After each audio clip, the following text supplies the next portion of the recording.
Hi everyone, here at the Australian Armour and Artillery Museum during Osarmafest 2024, and we're taking a look today at an example of a German assault gun from World War II. This is the Sturmgeschütz III Ausführung F. It's an interesting vehicle to look at from a historical perspective because it's the first version of the Sturmgeschütz III or Stug III that was fitted with the longer 7.5cm anti-tank gun, and it's said to be the last surviving Ausführung F in the world, so very interesting to take a look at this today. Now, Sturmgeschütz were vehicles that mounted assault guns and were designed to support infantry that was on the attack. The experience of the German army during World War I had taught them that rapidly advancing infantry could quickly outpace towed artillery that was mounted on carriages. This type of artillery would need to be limbered up and moved around with horses, so if your infantry was moving fast and successful in their breakthroughs, it was difficult for artillery to keep pace with them. So it was desirable to have guns mounted on chassis that could keep up with them on the advance. Now, during the invasion of France, for example, only 10% of German divisions were actually mobile panzer units that had tanks and mounted infantry. The rest were foot infantry. Hence, this regular infantry needed fire support that could keep up with it. Now, in 1935, General Erich von Manstein proposed to the German Army Chief of Staff that Sturm artillery units should be formed and that they would mount guns onto them that would be able to support infantry with direct fire.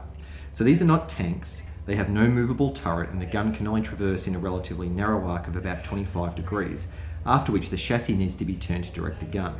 They were operated by artillery troops, not by tank troops.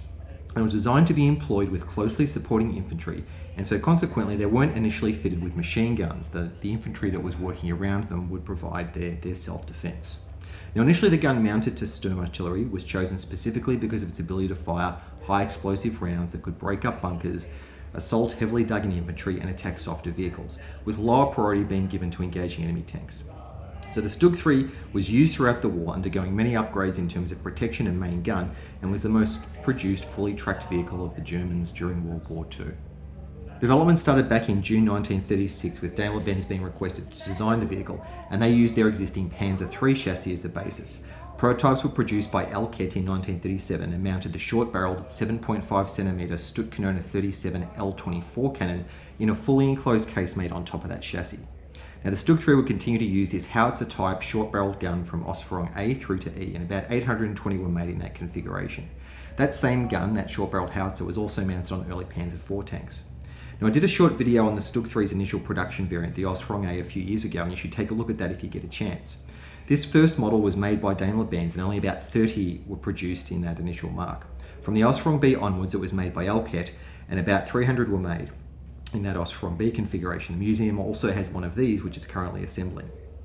So these early models with a shotgun did fire both armor-piercing and high-explosive anti-tank rounds in addition to their regular high-explosive rounds. The gun was effective against the more lightly armoured vehicles that were seen early in the war, and while it could take out a T-34-76 at close ranges, the need to improve performance and allow it to take on heavier tanks from longer ranges became apparent in about mid-1941. And design work to fit the longer-barreled high-velocity gun to the Stug III started in 1939, and it was accelerated at that point. And so we arrive here, the Stug III Ausführung F, which was the first version to mount that longer gun. So the Ausführung F was built by Elket from March through to September 1942, and it was built on the Panzer III Ausführung H chassis.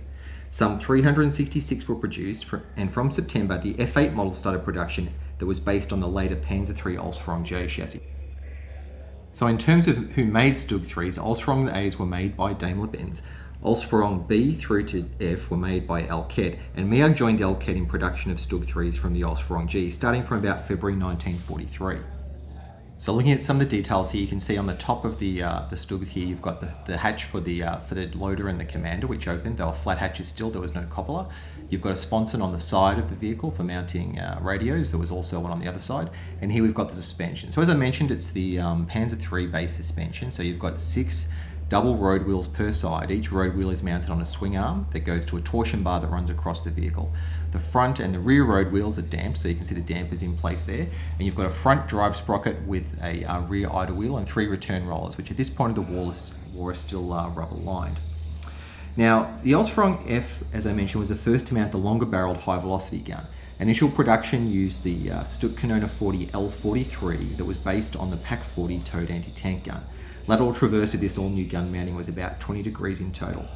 So this L43 gun could penetrate about 82mm of angled armour at 1,000 metres of range using standard Panzergranate 39 armour-piercing capped ballistic capped ammunition.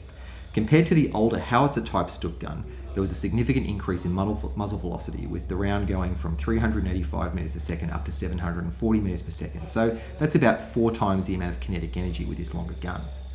And this is a very similar weapon to what was mounted to the upped-gun version of the Panzer IV, it's the so-called Panzer IV F2. From production number 121 in July to September, the Osprong F Stug 3 started to mount the 30 centimeter longer L48 version of this gun, which had an improved armor-piercing capability. Now, these guns also had a good area effect round, a high explosive round, which was a 7.5 centimeter Strunggranate 34, which had about 660 grams of Amatol high explosive. Now, here at the back of the tank is where the engine's mounted. So this is a Maybach HL120 TRM petrol engine, a 12-litre, 12-cylinder dry sump engine. And power to the front drive sprockets is via a drive shaft, which runs under the crew compartment to the transmission and final drive, which are at the front. Now, this setup could move the F2 weight of about 23 tons along on good roads at about 40 kph. Now, as I mentioned, the chassis is 6 double road wheels connected to torsion bars. And the torsion bars run the full width of the vehicle, which means that the left and right hand side wheels are slightly offset from each other in the Stug 3. So the right hand side road wheels are slightly farther forward than the left hand side one. So the Osprong F was first deployed to Panzer units such as the Grossdeutschland Panzergrenadier Division and the 1st SS Panzer Division, units that were expected to engage enemy armour, and that was because of the capability of this new gun to engage armoured targets from greater distances.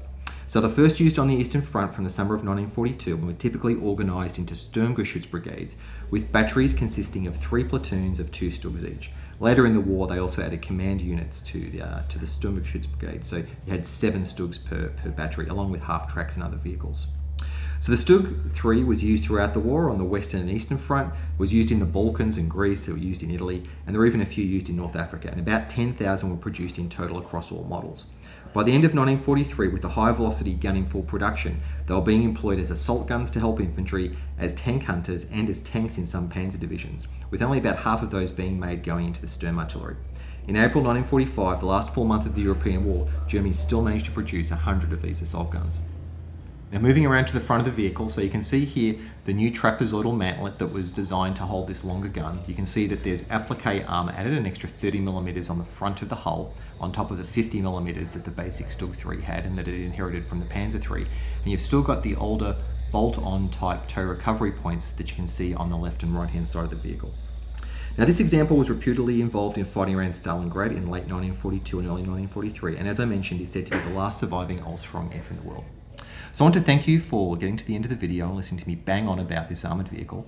I hope you enjoyed the video, and I look forward to talking to you soon about another armoured vehicle, tank or artillery piece. And until then, I hope you stay well and we'll talk soon. Thank you.